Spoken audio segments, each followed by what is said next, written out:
কেন একটা সময় 70-80 দশক আমি নিজে চোখে দেখেছি, যখন ম্যাচ ড্র হতো বা হারতো মোহনবাগান, তখন প্রচন্ড বিক্ষোভ দেখানো হতো এবং সেটা ইট পড়তো। আমাদের ট্রেনটা তখন টিনের ট্রেন ছিল, মানে মনে হতো ভিতরে মানে ইটের বর্ষণ হতো। তাহলে ভাবুন, তখন একটা ডার্বি হারলে বা একটা গুরুত্বপূর্ণ ম্যাচ হারলে তখন ইট পড়তো। আর আজকে আপনারা এএফসি চ্যাম্পিয়ন্স লিগ 2 এর মতো একটা প্রেস্টিজিয়াস ম্যাচ খেলতে গেলেন না, শুধুমাত্র নাটক করে, অজুহাত করে, এবং সেটাকে নির্লজ্জভাবে এভাবে মিডিয়ার সামনে আপনারা ডিফেন্ড করছেন। তারপরও আপনারা কত সুন্দর অক্ষত আছেন। আজকে যদি মোহনবাগান কলকাতা লিগ আর ডুরান্ড কাপ চ্যাম্পিয়ন হয়ে থাকতো, তাহলে কতটা এই প্রতিবাদ, আপনার প্রশ্নের আমি উত্তর দিচ্ছি, কতটা হতো আমার সন্দেহ। আচ্ছা, পরিষ্কারভাবে মোহনবাগান সমর্থকদেরকে লজ্জা দিচ্ছে। ট্রফি দিয়ে দিলে মোহনবাগান সমর্থকরা চোখ বন্ধ করে থাকে, এটাই এই বক্তব্যটাই প্রমাণ। উনি নিজেই বলছেন যে দুটো ট্রফি যদি আমরা জিততাম, তারপরে যদি এএফসি চ্যাম্পিয়ন্স লিগ 2 আমরা খেলতে না যেতাম, কিংবা এই আইএফএ শিল্ড যেটাও প্রথমে বলেছিল খেলবো না, মোহন সমর্থকদের চাপে তারা খেলতে রাজি হয়েছিল, এই দুটো টুর্নামেন্ট না খেললেও মোহনবাগান সমর্থকরা কিছু বলতো না। দেবাশিস দত্ত নিজে এই বক্তব্য থেকে প্রমাণ করে দিলেন। লজ্জা লাগে না মোহনবাগান সমর্থক আপনাদের? কিছুর পরে এই ধরনের ম্যানেজমেন্ট, এই ধরনের লোকজনরা বুক ফুলিয়ে সাংবাদিক সম্মেলন করছে, এখানে প্রোটেস্ট করছে, তাদেরই কি বক্তব্য ছিল যে মোহনবাগান আইএফএ শিল্ড খেলছে না এবং এএফসি খেলছে না। ঠিক আছে, যেই মোহনবাগান এএফসি খেলছে, যেই আইএফএ শিল্ড খেলতে এলো, তখন চলে গেল এটা এএফসির দিকে।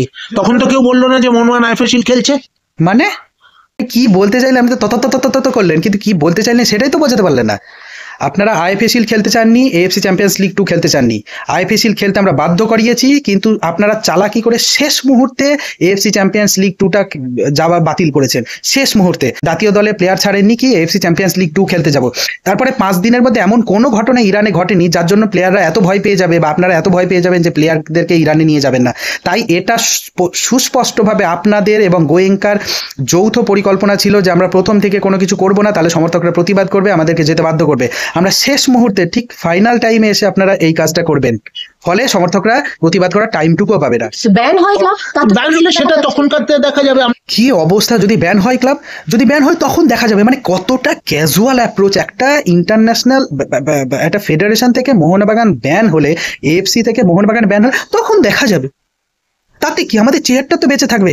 দুজনে মিলে ভাগাভাগি করে চেয়ার পাই, কিছু বছর কিছু বছর তারপর দুজনে গলা জড়াজড়ি করি, আবার যখন দরকার হয় দুজনে কামড়াকামড়ি করি, আমাদের চেয়ারটা তো থাকবে। তাতে মোহনবাগান ক্লাব মরে যাক, কিছু যায় আসে না। ওই যে বললেন দেবাশিস দত্ত যে আমার গাড়ি 5 বার ভেঙেছে, টেন্টে ইট পড়তো, সেগুলো এখন পড়ে না। আর আপনাদের পেছনে বসে থাকা এই যে ঘাড় নাড়ছে যেসব লোকজনগুলো, তাদেরকে আপনারা ভাবেন যে এরাই মোহনবাগান সমর্থক। আপনারা যা ভুলভাল বক্তব্য রাখেন সবকিছুতে আপনারা ভাবেন যে সবাই ঘাড় নাড়ছে, এরাই বোধহয় মোহনবাগান সমর্থক। কিন্তু যারা অ্যাকচুয়াল মোহনবাগান সমর্থক, তাদের বক্তব্যগুলো তো আপনাদের কানে পৌঁছায় না। তাই আপনার পেছনে দাঁড়িয়ে থাকা গাধা গর্দভদেরকে আপনারা মোহনবাগান সমর্থক ভেবে যা ইচ্ছা বলেন, যে যা বলবো তাই শুনবে। আমাদের বক্তব্যগুলো সামনে একদিন ডাকুন, ডেকে শুনুন কি বক্তব্য আমরা দিতে চাইছি।